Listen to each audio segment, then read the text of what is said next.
My name is Alexandra Scott, and this is my song, Coney Island Baby.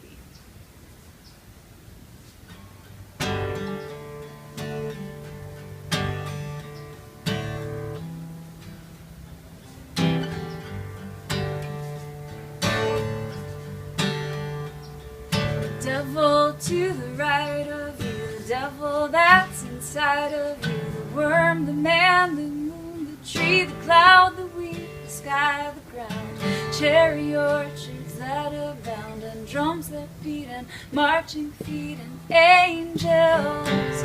He's a rambler, denizen of darkness, Coney Island baby, born again at Christmas, waiting for the sunset, given up to silence, ever made of sweetness, creature of the bright night time. Devil walking down the road, devil come to bless my soul, take me far away from this and scatter all my poker chips.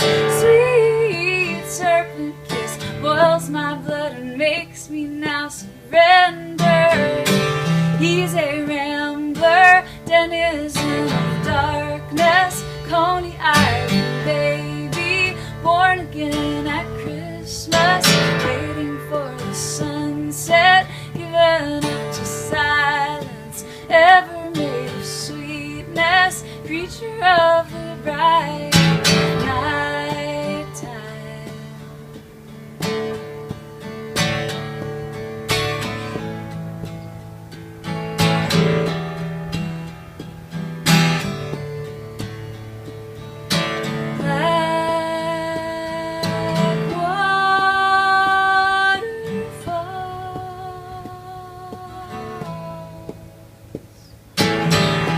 Dark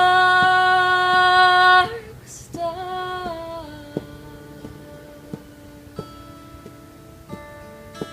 he's a rambler, denizen of darkness, Coney Island baby, born again at Christmas, waiting for the sunset, given up to silence, ever made of sweetness, creature of the bright night. He's a rambler, denizen of darkness, Coney Island baby, born again at Christmas, waiting for the sunset, given up to silence, ever made of sweetness, creature of the bright night time. So I was on tour in New York in the winter of, as best I can recall, 2007, and it was during my post-Katrina exile. I was living in Providence, which I kind of hated. It just wasn't my place, and I wanted to be back in New Orleans. And I was also in the middle of what turned out to be a 9-year ordeal. I'd had a really bad accident, and I ended up having 5 knee surgeries. So I'd go to New York to tour and to play these shows, but I kind of would have to just stay in my friends' apartments and hang out until the show. I couldn't walk around, and that was really frustrating, just to be closed off from the world. So I had read everything in my drummer's apartment, and I finally started reading her CDs, and she had a copy of, sorry, Pepperoni, Lou Reed's Coney Island Baby, and the liner notes, as I recall, said that his roadies had taken all of his guitars at the end of the tour preceding that record because he was so broke that he hadn't paid them. So he went to his label and asked for some more money to make one more record, and the label said, okay, well, you can have money if you promise not to make Metal Machine music too.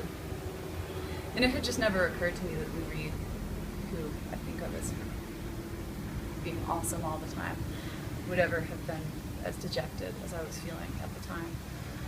And then I got on the train to go back to Providence, and I like to ride on trains and the chorus to the song appeared, and I wrote it there. And then for a long time that was all I had. But I kind of thought that the rest of the song would come, and I've learned over the years that not to push my songs too quickly, because it's kind of like, I've never been pregnant, but you damage them if you push them too fast. It would be sort of like if you were pregnant, if you were like 4 months pregnant and you reached in and you were like, just gotta see what's going on here, and you pulled out a 4.5-month-old fetus and you were like, oops, well that's never going to be finished correctly. And I apologize if I've offended anyone with my disgusting analogy. Do you want a dog treat, sweet pea? Okay, I'll just put it here in case you do. So then I have this painting, which is one of the first pieces of art I ever bought. I bought it from my neighbors, who actually were New Orleanians, when I was first out of college. And it's a little folk painting by R.A. Miller. It's done on a piece of board. It's a picture of the devil, but he's the coziest devil you've ever seen. He's wearing overalls and he's smoking a corncob pipe. And it says, "The devil is after you." But the other side of it, because he did another painting first, is the Easter Bunny. And that, I think, is where the first line came about the devil. I was just thinking that every incarnation of the devil I've ever met, because I wasn't raised with any kind of religion.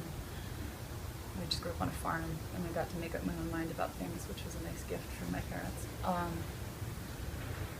Every incarnation of the devil I've ever met has been a fairly charming person. And then all these images kind of came into my mind, and that was how the song wrote itself. And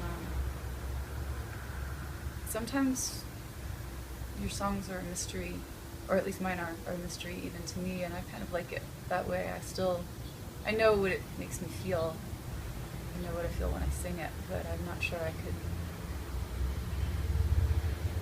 say this is exactly what it's about, and I like that about it, actually. It's one of the reasons, one of my favorite songs.